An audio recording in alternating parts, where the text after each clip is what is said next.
Hanggang ngayon ay marami pa ring intriga ang lumalabas sa nangyaring hiwalayan ng longtime celebrity couple na sina Sian Lim at Kim Chu. May 2 buwan na daw pala silang hiwalay ngunit nananatili silang tikom ang mga bibig at walang gustong umamin sa kanilang dalawa sa totoong dahilan ng kanilang hiwalayan.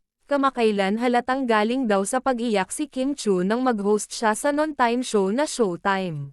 Kitang-kita daw na mugto ang mata ni Kim Chu kahit pa nakangiti ito. Sa nangyaring ito inulan ng comment si Sian sa social media at binatikos ng mga netizens nang kumalat ang balitang siya pa ang nakipaghiwalay kay Kim Chu.